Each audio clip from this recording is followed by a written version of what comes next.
Bonjour, c'est Sandra. J'espère que vous allez bien. Je vous retrouve pour une nouvelle vidéo avec une nouvelle installation qui vous montre un peu tout ce qu'il y a sur ma table. Parce que j'ai décidé d'utiliser le téléphone pour pas être limité dans le temps, parce que c'est aujourd'hui j'ai parlé d'un jeu et d'un univers qui me tient beaucoup à cœur et j'ai pas envie de toujours avoir l'œil sur la pendule. Donc c'est mon téléphone sur un bras flexible. J'espère que ça va pas trop bouger parce que le bras flexible, il est pas de très bonne qualité. Donc vous pouvez voir ma table. À la base, c'est une petite coiffeuse Ikea. Avec d'un côté, dans le tiroir, on a tout ce qui sont mes carnets de tirage, l'encens, mes stylos, tout mon bric-à-brac pour mes jeux. Et de ce côté, ben, il y a tout ce qui est maquillage, tout simplement, parce que dessous, il y a un miroir. Et sur la table, il y a tout ce que j'aime, en fait. Enfin, il manque certains trucs. Il y a la lanterne de la fée Clochette, ma feuille de laurier. Bon, le pendentif, je l'ai mis juste pour la vidéo. C'est leur Moon avec son cristal. Là, on le voit pas bien, je vais pas bouger. C'est un marque-page, c'est leur Moon que j'ai accroché. Là, c'est le coin de Phantom Manor avec la Madame Léota. Voilà, je l'adore cette petite boule. Là, c'est une petite poupée que j'ai trouvée il y a pas longtemps dans un salon. Je sais même plus comment elle s'appelle ces poupées. Bon, bref, c'est un petit démon, j'ai trouvé trop mignon. De ce côté-là, on voit pas, donc il y a ma pierre de Tefiti, de Vaiana, quelques cristaux et une bougie parfumée. Et puis, bon, j'ai des étagères sur les côtés pour mes jeux, mes livres, mes bougies, enfin tout mon bric-à-brac. Voilà pour la petite présentation qui se voit un peu plus que sur les anciennes vidéos. Alors, concernant le Seigneur des Anneaux, c'est un monde que j'ai découvert sur le tard, avec les films de Peter Jackson. Même les films de Peter Jackson, je les ai vraiment découverts et appréciés sur le tard. Quand mon conjoint m'a présenté ces versions longues et qu'on s'est posé pour les regarder tous les deux, c'est vrai que j'étais dans de probablement meilleures conditions pour apprécier ces films et c'est vrai que je les ai redécouverts avec lui et ça a été tout un boom en fait et après j'ai passé même toute une période à les regarder régulièrement. J'avais envie de tout connaître sur la Terre du Milieu. J'ai lu les livres, le Seigneur des Anneaux, le Bilbo le Hobbit, le Silmarillion, les contes et légendes inachevées. Enfin, j'ai toute une collection. Je me suis vraiment nourrie de ça pendant quelques temps. Je me suis fait un marathon. J'étais vraiment, j'ai eu plusieurs années comme ça où j'étais à fond sur le Seigneur des Anneaux. J'ai essayé de retrouver d'autres histoires qui s'en inspiraient, comme la Chronique des Elfes. C'est un livre français de les Chroniques des Elfes. Je sais plus l'auteur. Bon, c'est un livre français qui raconte les légendes arthuriennes, mais en s'inspirant grandement des peuples et des mondes du Seigneur des Anneaux, de la Terre du Milieu. Donc, bon, moi qui aime aussi les légendes arthuriennes, j'ai beaucoup aimé ces livres. Donc, c'est vraiment un monde qui me tient à cœur. Et bon, j'espérais trouver un tarot. Le tarot récent qui est sorti là avec les illustrations de Thomas Hiro ne me plaisent pas. Je trouve que le trait ne se prête pas à l'image que j'ai, c'est très personnel, du Seigneur des Anneaux. En plus, c'est un pipe deck et je trouve dommage que pour un monde comme ça, on n'ait pas les 78 cartes bien illustrées. Et donc, en attendant, ben, j'avais craqué pour un jeu type poker, celui-ci qui est magnifique, on le trouve sur Amazon. Lui, il s'inspire des films de Peter Jackson, on retrouve les personnages. Hop. Donc le dos est super beau avec les dorures. Et bon, là on retrouve les personnages. On retrouve vraiment tout de la saga. Alors j'aime aussi le Hobbit, mais je trouve trop long, il y a trop de longueur. Enfin, je parle des films. Et certains ajouts qui n'est pas nécessaire. La romance entre... mince, comment elle s'appelle déjà? Bon, l'elfe et le nain, j'adhère pas du tout. C'est vraiment un truc... Bon, ils ont voulu ajouter une femme forte dans l'histoire. Bon, en soi, j'ai rien contre. Mais bon, obligé de lui coller une histoire d'amour avec un nain... C'était mignon, mais pas nécessaire, quoi. Je suis vraiment pas fan de leur romance. J'ai pas réussi à m'attacher à cette histoire, en fait. C'est voilà, Tom amoureux du nain beau gosse. C'était un peu... on aurait pu s'en passer, quoi. Donc voilà, donc ce petit jeu, il est vraiment beau. Je l'aime beaucoup. En plus, les cartes sont de super bonne qualité, elles glissent. Vraiment, pour un jeu de licence, vraiment, il est de super bonne qualité. Alors, je sais pas quelle est la marque. Theoril. Premium Playing Cards. Bon, alors celui-là, je suis trop contente de l'avoir. Bon, passons aux choses sérieuses, le tarot. Donc, le tarot, après avoir cherché, j'ai opté pour de l'ancien. Il est où? Il est là. Donc, il est en anglais, c'est The Lord of the Ring Tarot Deck et Card Game. C'est un jeu qui est sorti en 97. Ça, c'est une édition de 2012. Oui.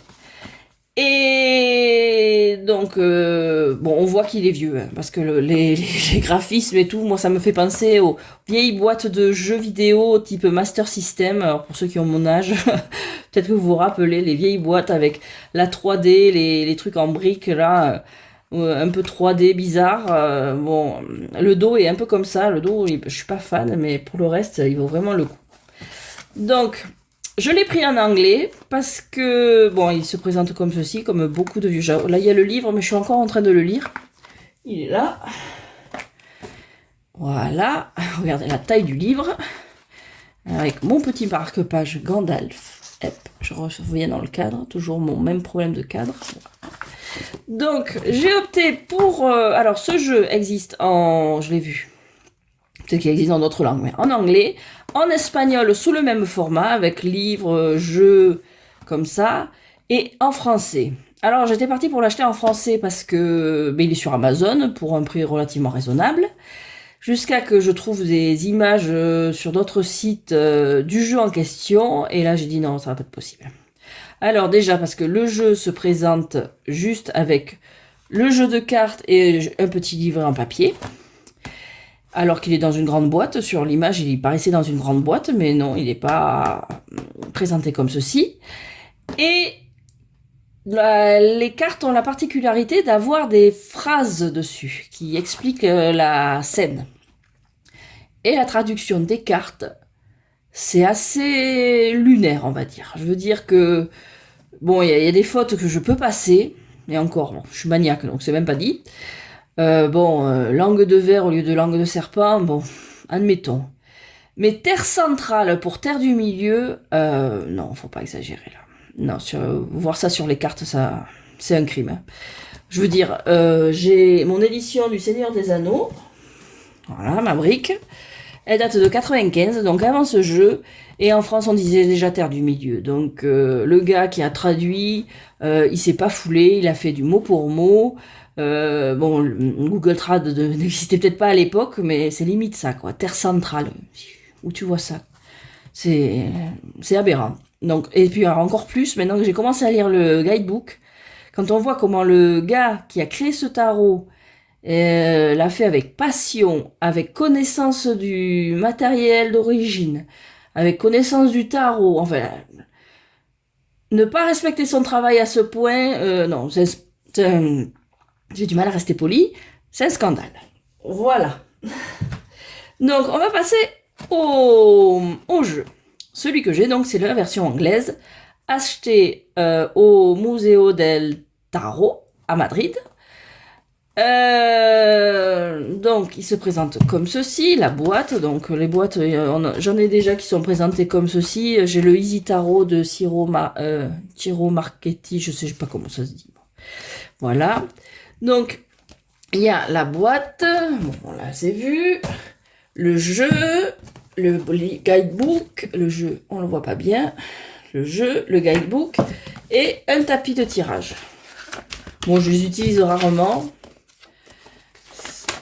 Mais bon, ça a le mérite d'exister, on va dire. Bon, pareil, ce problème de recul, ma table est petite. Donc voilà, en forme de rune. Ah non, c'est en forme de lettre elfique G, donc c'est le tarot de Gandalf, celui-là. Bah, c'est écrit là. Voilà, c'est écrit, c'est le tarot de Gandalf. Le tirage de Gandalf. Voilà. Avec toujours ces briques en 3D, bien vintage. Voilà. Alors, donc, ce livre, il existe, donc, le jeu existe juste comme ça, sous ce format-là, moins cher, évidemment. On le trouve. Moi, je le voulais à tout prix avec le guidebook, et maintenant que j'ai commencé à le lire, c'est obligé de l'avoir, ce guidebook. J'ai rarement eu un guide. Bon, j'ai eu des beaux guidebooks. Les guidebooks de Barbara Amour sont très denses, très explicatifs. Il y a tout ce qu'il faut. Mais bon, celui-là, bon, ça traite d'un sujet que j'aime, qui me tient à cœur, comme j'ai dit. C'est un plaisir à lire, même en anglais. Bon, j'y vais petit à petit. Mais alors, il vous fait un résumé d'abord donc du Hobbit et du Seigneur des Anneaux, parce que bon, le jeu couvre tout. Il couvre vraiment. On retrouve bon, surtout le Hobbit et le Seigneur des Anneaux, mais on trouve aussi des références au Silmarillion, aux histoires qu'il y a dans les notes du fin de livre. Donc vraiment, c'est un plaisir à lire. Donc, comme je disais, il y a d'abord une présentation de Tolkien, évidemment, dans quel contexte il a créé ses livres et sa Terre du Milieu, son histoire, ses études, enfin, Tolkien. Après, on a un résumé donc du Hobbit et de la Terre et du Seigneur des Anneaux. Ensuite, on a les références, les liens avec la mythologie arthurienne, la mythologie nordique, enfin, tout ce dont c'est... je vais y arriver à le sortir. Voilà, petite pause.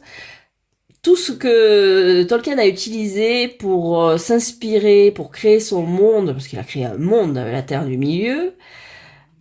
Qu'est-ce qu'il y a d'autre je crois que j'ai fait le tour. Enfin, il y a un flot d'informations. On voit que j'ai même pas dit. Voilà, Terry Donaldson. Vraiment, il s'est mis à fond là-dedans, quoi. Vraiment. Et l'artiste, mince, il est où l'artiste? Tant qu'à faire. Il est dédié à Gandalf, servant du feu sacré. On n'a pas le nom de l'artiste. Bon. Là, il y en a que pour l'auteur. L'auteur. J'aurais dû regarder ça avant, je suis désolée. J'y vais un peu à l'impro. Il n'y a pas le nom du dessinateur. C'est un peu abusé, je trouve. Parce que bon, c'est un peu ce qui nous fait acheter un jeu en premier, en général, c'est l'image. Je crois qu'elles sont sur les cartes. Je vais essayer de les trouver sur les cartes. Éditeur.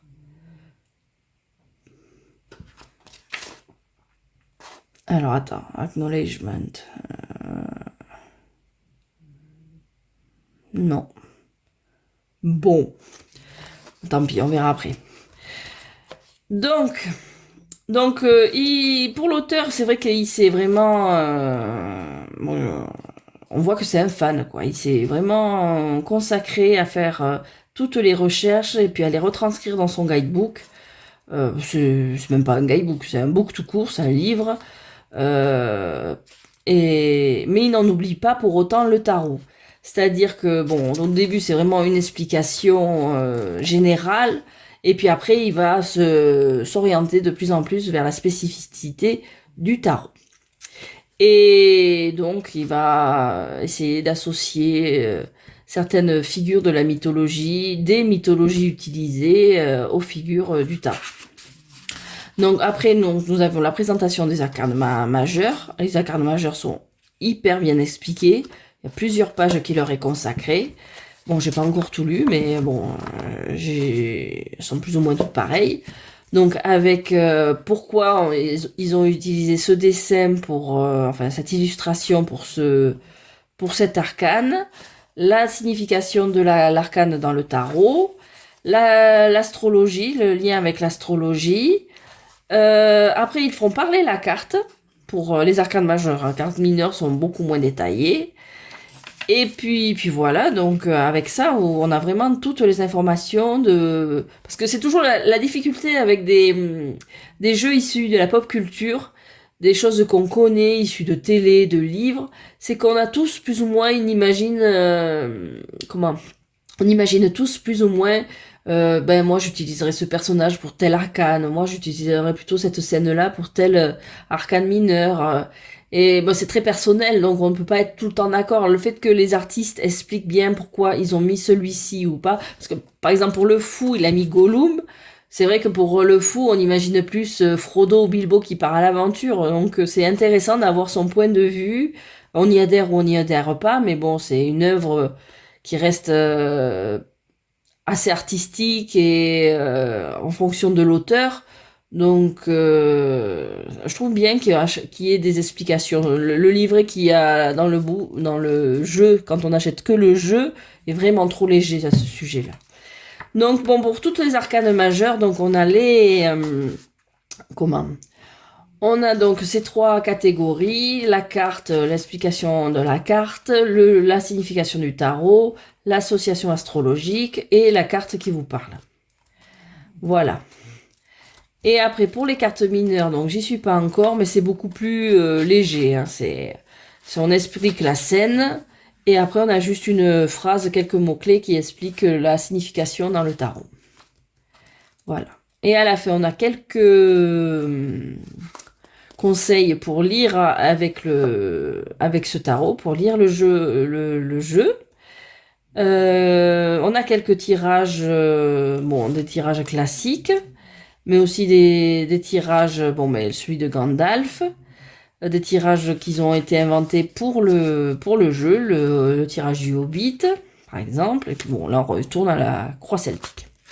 Donc ce livre, même à la rigueur, même si on n'est pas fan de tarot, rien que pour toutes les informations qu'il y a sur le Seigneur des Anneaux, sur la Terre du Milieu, le Hobbit et tout, c'est vraiment très agréable à lire. C'est pas une énième transcription des significations des cartes, c'est vraiment l'explication des cartes, mais surtout majeures, sont vraiment liées à la scène qu'il y a sur la carte.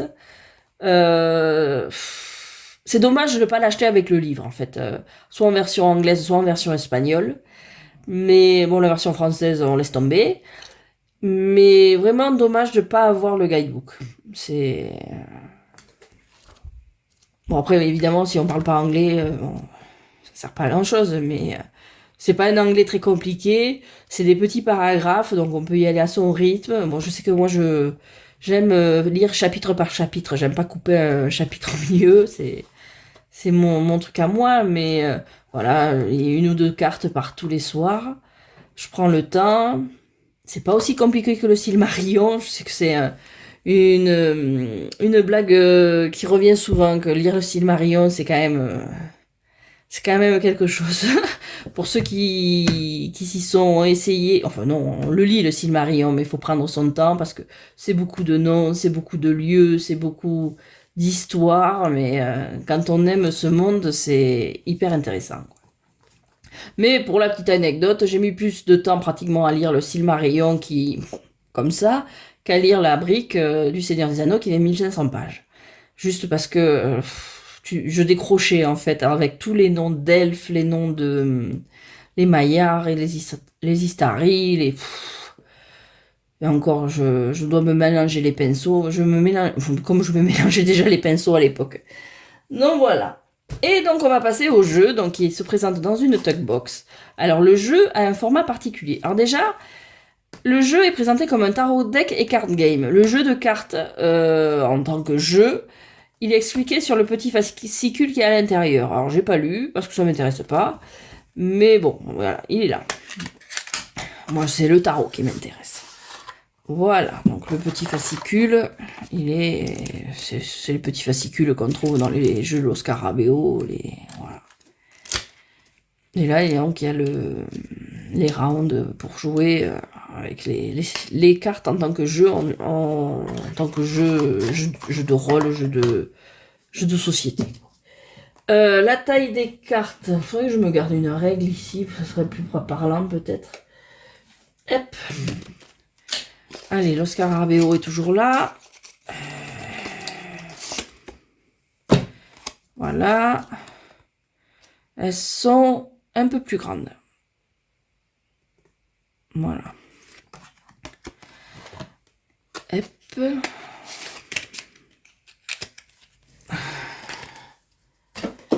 Et donc, bon, le dos, ça fâche un peu parce que j'aime pas les dos avec des écritures, j'aime bien les dos un peu neutres.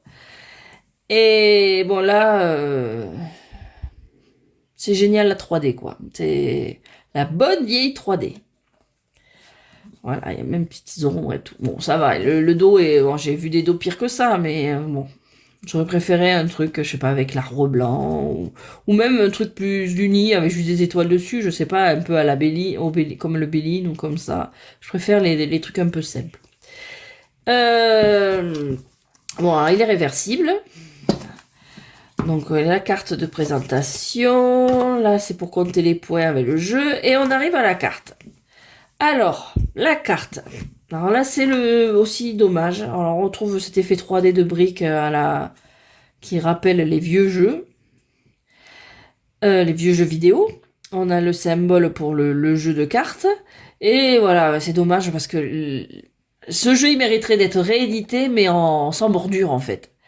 À la rigueur, on garde la petite phrase, mais c'est dommage que c'est pour l'artiste. Alors, est-ce qu'on le trouve? Il y a le nom, mais c'est tellement petit que je vais pas pouvoir le lire. Oh. Je le rajouterai peut-être après, si je ne l'ai pas trouvé d'ici là. Oh là là. J'aurais dû regarder avant.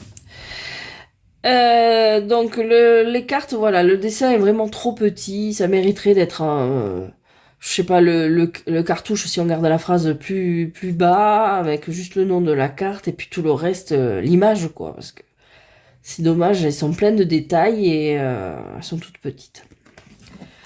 Donc voilà. Et j'arrive pas à lire. J'essaye. Et... Donc, pour le fou, ils ont mis Gollum. Donc, à chaque fois, on a l'explication de la scène. Donc, Gollum, au bord d'un bassin, considère toutes les possibilités qui s'offrent à lui. Voilà. Donc, on n'est vraiment pas sur les graphismes Tolkien. Hein. On va le voir plus tard. C'est les graphismes années 90. Hein. Mais bon, il a son petit charme, son petit... moi, j'aime bien. Donc on a Gollum qui a même une boucle d'oreille. Gandalf pour le magicien qui a un côté... Bon alors c'est pareil, je vais parler d'un truc assez vieux, qui ressemble un peu au Merlin du film Excalibur, un film sur comme son nom l'indique, sur Excalibur et la légende du roi Arthur qui est sorti en 81. Donc, et le Merlin a cette espèce de chapeau là qui lui prend tout le crâne.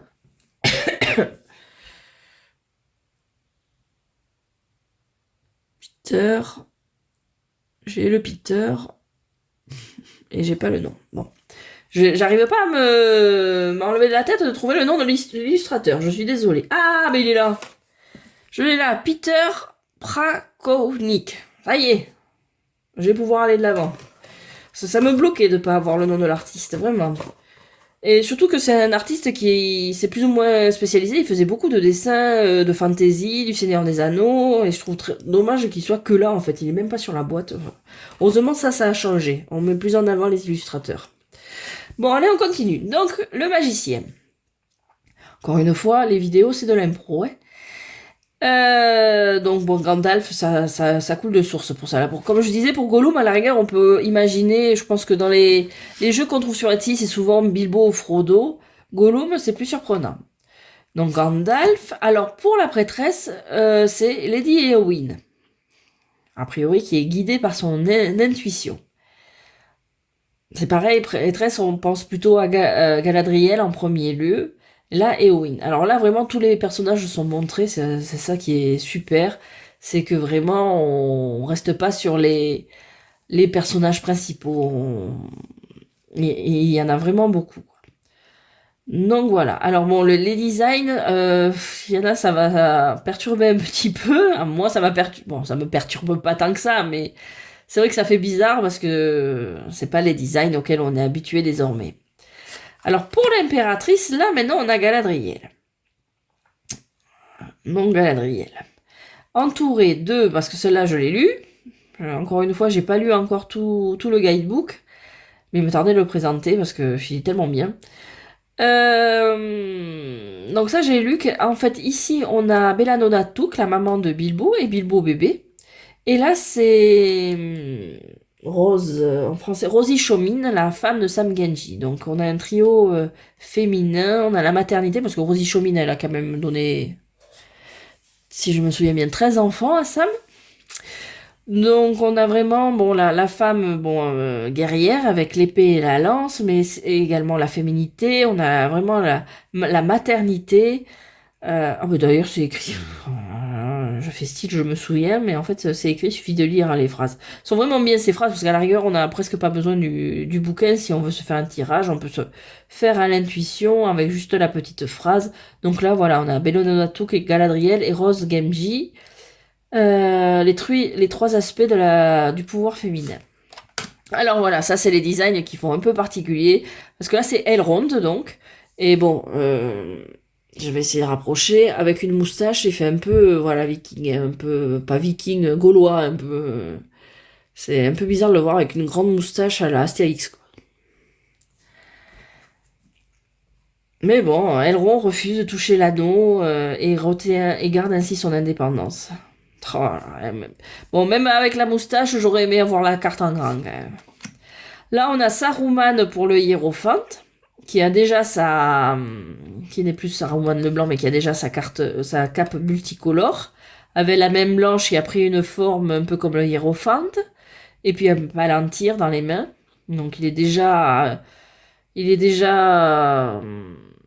bon, comme c'est écrit dans la phrase, faut peut-être que je commence par les lire. Dans des sombres secrets. Bon, ben pour les amoureux, Aragorn et Arwen, évidemment. Elle aurait été trop belle, cette carte. Bon, je vais arrêter avec ça, mais il y a des cartes qui sont vraiment sublimes, et celle-là, en grand, elle aurait été top, quoi. J'essaie de les rapprocher. Je pense pas les rapprocher. Là, pour le chariot, on a Théoden. Alors, les orques, c'est pareil, ils ressemblent pas franchement aux orques un peu tout moisis qu'on a maintenant, qui ont une peau un peu space, grise. Ils sont plus humains que orques, quoi. L'arbre blanc pour la force. Oh ben l'ermite Tom Bombadil, c'est évident. L'anneau pour la roue de fortune.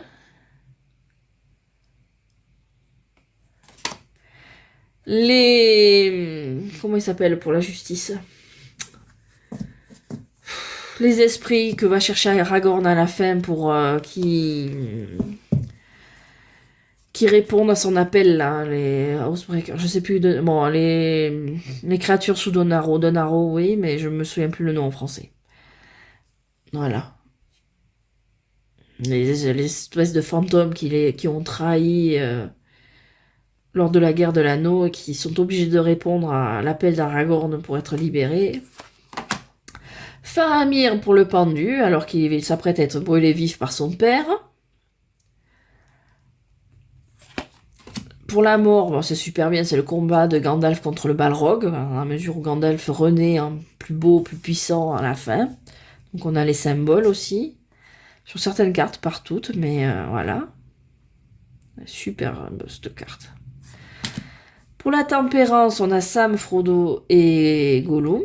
Donc avec Frodo qui demande merci, pitié pour Gollum, qui plaide sa cause auprès de Sam. Le diable pour langue de serpent, c'était quoi son Grimy? Non, je sais plus son nom. Faut vraiment que je me replonge dedans. Ce qui correspond tout à fait. Parce qu'il chuchote à l'oreille de Théoden et pervertit son esprit grâce au pouvoir de Saruman. Ortang pour la tour qui vient d'être attaquée par les Hunt. L'étoile, Galadriel, évidemment, avec Arda, enfin la terre du milieu en bas. La lune avec, je crois avoir vu passer, j'y suis pas encore dans le guidebook à celle-là. Alors voilà, ça c'est des orques. Alors, je sais pas si vous allez bien voir la mise au point. Et on sent quand même vachement des humains quand même, avec des oreilles pointues. C'est des elfes moches en fait, les orques dans ce jeu. C'est un peu ça, hein, désolé. C'est un peu comme ça que j'ai l'impression qu'ils ont essayé de les représenter. Ils n'avaient pas encore l'image de l'orque telle que l'a créé Peter Jackson dans sa saga. Donc là, je crois que c'est la tour où ils vont enfermer Frodon après l'avoir récupéré dans l'antre de Shelob, de l'araignée. Pour le soleil, la comté. Moi, je rêverais de vivre dans la comté. D'ailleurs, ça ressemble un peu au Lake District quand on va en Angleterre. Bon, il y a... c'est quoi la région à l'ouest d'Oxford aussi qui... Ces petits villages, des petites collines, c'est super beau. On voit que Tolkien s'est inspiré de son propre pays pour créer ces régions. Enfin, au moins celle-là, parce que je me doute bien que les régions des hommes du Sud, il les a pas créées depuis l'Angleterre. Hein. Enfin, il les a pas imaginées à partir de l'Angleterre. Alors, le jugement avec Gandalf et Frodo. Alors, dans le guidebook, ils disent que cette carte peut être prise dans deux sens. Ça peut être Gandalf qui demande à Frodo de porter l'anneau, mais ça peut être aussi Gandalf qui demande, parce que ça peut très bien être aussi Bilbo qui doit se sacrifier, enfin qui doit faire un sacrifice en abandonnant l'anneau sous les conseils de Gandalf. Donc il y a deux interprétations possibles à cette carte, enfin d'après le guidebook, après chacun est libre de faire la sienne. Le monde, la terre du milieu, Arda avec la terre du milieu et puis la partie ouest ici. Voilà. Alors, on arrive aux arcades mineures qui sont donc également illustrées, moins, parce que bon, on retrouve les artefacts, mais... Alors, l'épée, l'as d'épée. Alors, avec un aigle géant, les runes. Là, on a le conseil d'Elrond. Alors, avec toutes les peuples qui sont illustrés. Et le choix, on peut savoir... enfin, le choix qu'ils vont faire, s'ils vont suivre Frodon ou pas, en fait. Qu'est-ce qu'on a là? 3 d'épée. Alors ça, ça doit être dans le livre, ça. Conforte Frodon. Ah non, c'est à la fin, d'accord. C'est... Comment? C'est quand ils ont détruit l'anneau et que donc Sam est aux côtés de Frodon pour le réconforter. Donc, ça c'est l'attaque marron et l'attaque fail. Le 4 d'épée. Ça doit être... Alors c'est en anglais, j'ai pas mal de leads en anglais, mais c'est vrai qu'il y a encore des termes issus des livres que je maîtrise pas. Mais ça je pense que alors, je me trompe peut-être, hein, que ça doit être quand ils sont attaqués sur le Mont Venteux. Oh ben oui, évidemment. Comme j'ai dit, ça fait très longtemps que j'ai pas revu les films. J'avoue que ils sont longs. Je les ai qu'en version longue en plus, et depuis que mon fils est né, j'ai pas repris le temps de les revoir, donc et on dit on va le faire, et puis ça fait 8 ans, et je les ai pas vus depuis 8 ans. Oui, je crois que la dernière fois que je les ai vus, c'était pendant ma grossesse. Donc le Mont Venteux pour le 4 d'épée. Le 5 d'épée, c'est Pipin et Merry qui sont attrapés par les orques. Alors bon, comme vous voyez encore une fois, les orques, c'est Voilà, c'est pas... On se demande même pourquoi ils sont ostracisés, parce que... Un casque sur avec un bonnet, ils peuvent se mêler aux hommes avec cette allure-là. Enfin, bref. Là, on a le 6 d'épée avec les... Là, c'est sur une référence aux hobbits quand ils essayent d'échapper aux elfes dans les barils. Là, on a les trolls qui se battent pour le 7 d'épée. Là, on a Frodon dans l'antre de Shelob l'araignée pour le 8 d'épée. L'araignée est assez creepy. Là, on a les 9 qui pour le 10 d'épée. Qui sont complètement... dont l'esprit est complètement avalé par Sauron. Hein. Et enfin, Sauron pour le 10 d'épée. Bon, l'œil est moins terrifiant que dans les films, quand même. Alors, pour le page d'épée, pour le valet d'épée, on a Denethor qui, avec Pipin. J'ai en train de faire trembler mon téléphone, moi. La bataille de Minas Tirith avec Gandalf au milieu pour le cavalier. Alors oui, alors celle-là, bon, Éowyn, années 90. Il n'y a pas moyen que Éowyn se batte comme ça contre le roi sorcier, encore moins qu'elle trucide. Donc oui, bon, là on prend les années en 90, 80-90 en pleine face là. Bon. Celle-là, elle est un peu particulière, mais bon. On va dire qu'elle fait partie de l'ambiance du jeu. Et Aragorn couronné avec Arwen pour le roi d'épée. Alors, la création de l'anneau pour l'as de bâton. Gandalf qui affronte du regard, on va dire, Sauron pour le 2. Qui s'apprête à unifier les peuples contre Sauron. Pour le 3 de bâton, c'est Legolas, Aragorn et Gimli qui partent à la recherche des Merry Pippin qui ont été enlevés par les orques. Là, c'est pour le 4 de bâton, c'est Gandalf qui conseille à Théoden du Rohan d'affronter Saruman et le Mordor. Là, on a donc Bilbo dans la Mirkwood pour le 5 de bâton où tous les nains ont été enlevés par les araignées. Là, on a le 6 de bâton, alors, avec la bataille des 5 armées, donc à la fin de Bilbo et l'Hobbit. Là, on a le 7 de bâton avec... Ah ben, ça doit être au Mont Venteux quand Aragorn se prépare à affronter les 9. Quand il accompagne les hobbits. Donc Gandalf pour le 8 de bâton. Avec... ah oui, Shadowfax. Comment c'était le nom en français? Non, c'était pas Gripoil. Non, je me souviens plus le nom du cheval. J'aurais dû réviser avant. Alors Gandalf qui confronte Saruman pour le 9 de bâton. Avant que Saruman ne l'enferme au sommet d'Ortang. Alors le 10 de bâton, c'est Sam qui porte Frodo. Ah ouais, en direction de la montagne du destin pour détruire l'anneau. Là, c'est avant la destruction de l'anneau.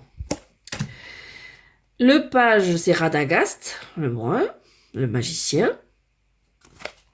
Le cavalier de bâton, c'est Faramir, qui s'apprête à attaquer les orques. La reine, c'est Théodwyn.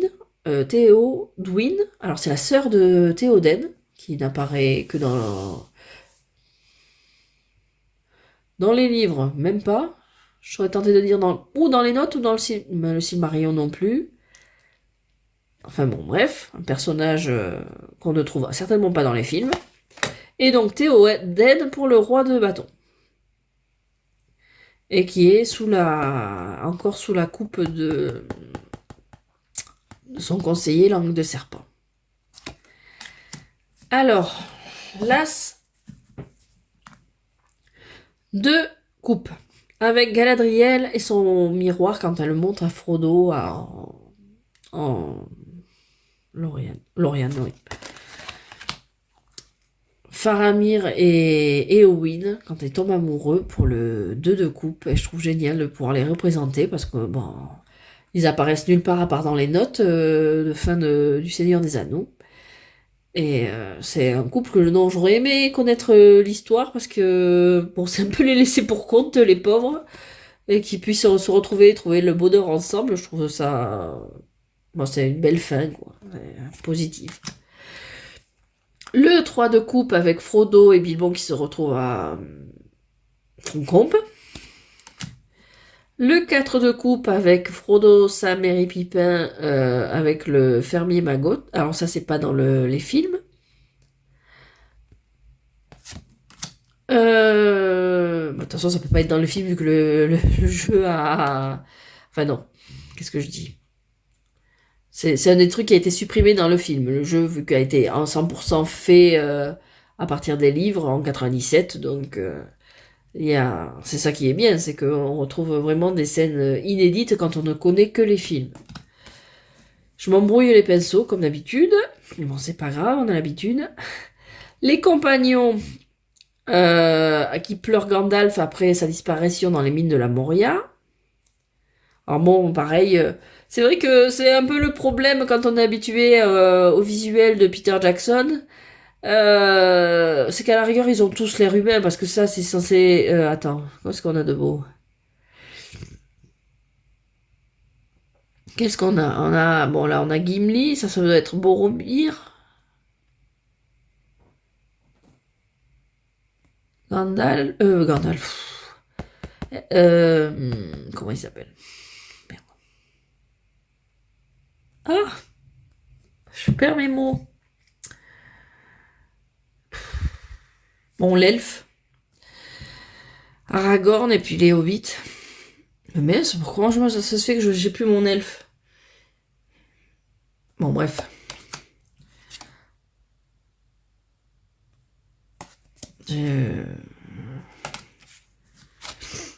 Je sais pas si c'est parce que j'ai un début de crève ou quoi, mais je me mélange les pinceaux, j'ai les noms... alors, l'elfe, mince.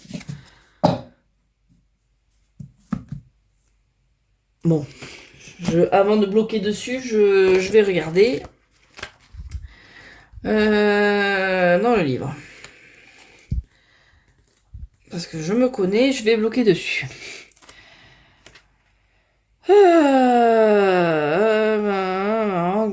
Legolas. C'est vrai, j'ai oublié Legolas. Ça va dire à quel point je suis à l'ouest. Bon, Legolas. Alors, on continue. Désolé pour ça. Pépi et Mirin qui se...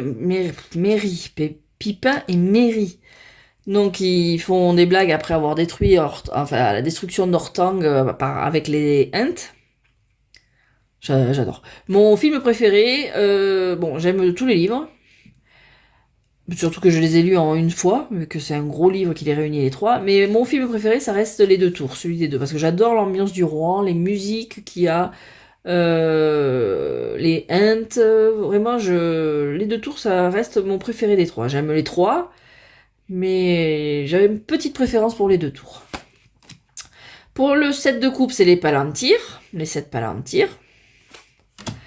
Pour le 8 de coupe, on a...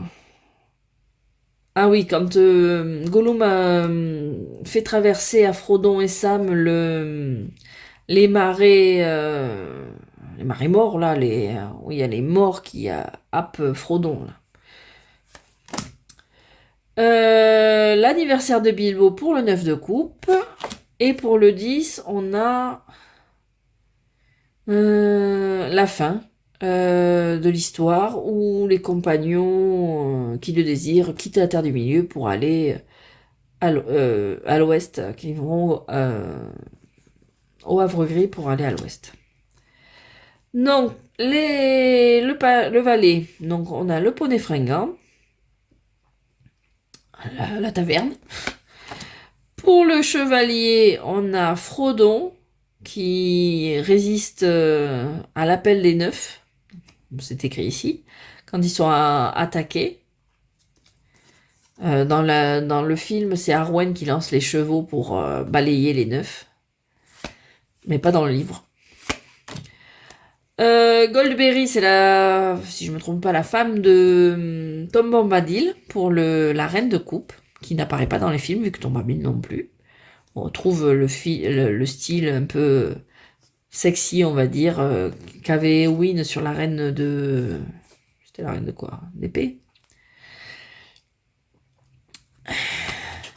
Et le roi, on a Thorin Oakenshield, qui est donc du Hobbit. Bon, l'as de denier, de pentacle, comme vous voulez. On a Celeborn sur son trône, qui lui ressemble à peu près à... Hop là, je l'ai. Lui ressemble à peu près à un elfe. Il a les traits fins. Déjà, il n'a pas la moustache d'Astérix. On a les Ents, qui sont un peu effrayants, mais j'aime bien. Pour le 2 de pentacle. Bilbo dans sa bibliothèque pour le 3 de pentacle.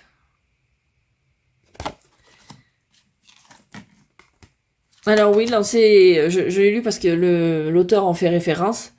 Les hobbits, ils ont des chaussures, ce qui en fait les différencie encore moins des humains quand on les voit tout seuls. Là, il a un peu une tenue de farfadet irlandais. Mais oui, ils ont des chaussures.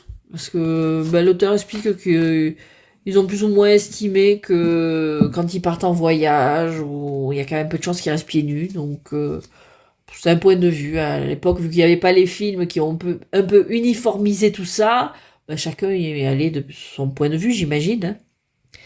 Donc, le grand arbre de la Laurienne pour le 4 de pentacle. Le 5 avec la compagnie qui entre dans le labyrinthe de la Moria, avec ce qu'ils y trouveront, évidemment. Le 6, Bilbo qui trouve le trésor de Smaug. Le 7 de denier de pentacle. Je dis, ça change. C'est ce qui me vient en premier. Des fois c'est denier, des fois c'est pentacle. Alors pour le 5, c'est les compagnons, les neuf, oui, la compagnie des neufs qui essaye de passer par la montagne pour rejoindre le Mordor, mais qui réalise que ça va être compliqué et qui donc, c'est à ce moment-là qu'ils décident de passer par les mines de la Moria. Sans nécessité. A priori, d'après Legolas. Là, c'est pour le 8 de Pentacle, donc c'est des soigneuses qui s'occupent de Faramir. Pour le 9, c'est les 9 anneaux des mortels, donc des humains, autour de l'arbre de vie. Alors, je lis ce qu'il y a écrit, parce que je sais jamais comment ça s'appelle, ça. Donc, et pour le 10, Smaug sur son trésor. Alors, pour le valet, on a Glorfindel. Je me souviens plus trop ce qu'il fait, lui, honnêtement. Un soldat du Gondor pour le chevalier. Lúthien, du couple Beren et Lúthien, on compare souvent à Aragorn et Arwen à eux. On retrouve leur histoire dans les Laits du Beleriand, que... Non, j'ai pas lu, parce que tout le livre est en vers, est écrit en vers, et j'ai beaucoup de mal à suivre, me concentrer. Donc je l'ai. J'ai lu des passages, mais j'ai jamais pu le lire en entier, parce que ce format, j'y arrive pas, tout simplement. Et pour le roi de Pentacle, c'est Sylve Barbe, en français, je crois. Je sais plus. Le Ent avec qui parle Merry et Pippin. Voilà. Et pour la qualité des cartes, ce que j'aurais dû faire avant, c'est souple, c'est fin, c'est plus ou moins qualité Lo Scarabeo, quoi. Donc moi j'aime bien les cartes fines. J'ai des petites mains, donc 78 cartes, c'est vachement plus facile à brasser pour moi comme ça. Donc ça me va. Il est où mon... Donc voilà. Donc c'est un jeu que je suis super contente d'avoir. Avec le guidebook, parce que c'est impératif. Pour moi, c'est un gros manque de ne pas avoir le guidebook. Que je vais continuer à lire petit à petit.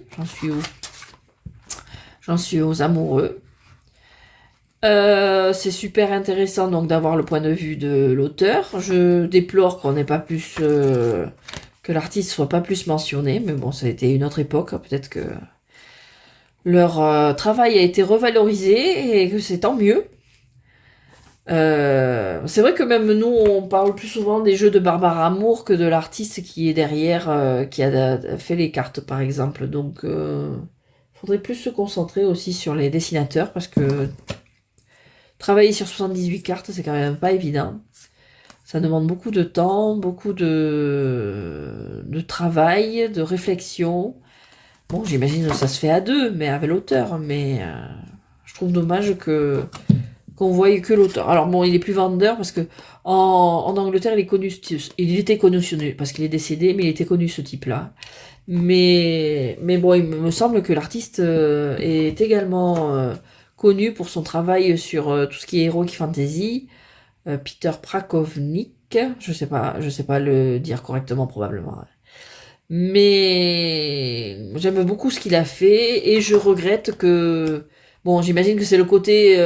pour le vendre mieux, ils l'ont transformé en jeu qui est jouable en groupe, mais il mériterait des cartes en grand. Je crois qu'ils ont fait un jeu Le Hobbit avec justement les cartes en grand. Mais il est assez difficile à trouver. J'aimerais bien le trouver. Mais il y a un jeu fait au moins par lui. Lui, je sais pas, mais lui, Peter Prakonik. Oui. Parce qu'il a fait aussi un jeu sur les dragons. Et les cartes on voit ses illustrations en pleine carte. Donc peut-être qu'un jour, si au Museo del Tarot ils l'ont, à un prix raisonnable, parce que ils ont des tarots de collection qui sont à des prix pas du tout, enfin, pas qu'ils sont pas raisonnables, parce que je suis pas prête à mettre 700 € dans un jeu, quoi. Donc voilà. C'est tout pour ce petit jeu donc comme je viens de le dire, je me répète, je suis super contente d'avoir. Je l'avais laissé un peu de côté parce que le guidebook est quand même conséquent et que j'ai une pile à lire monstrueuse. Donc le guidebook me faisait un peu peur. Mais maintenant que je l'ai commencé, je peux plus le lâcher. Donc c'est tout pour moi, pour ce jeu. Je pense avoir fait le tour. Je le conseille aux fans. C'est un bel objet de collection. On le trouve à prix relativement raisonnable pour son âge. Neuf, je l'ai eu neuf.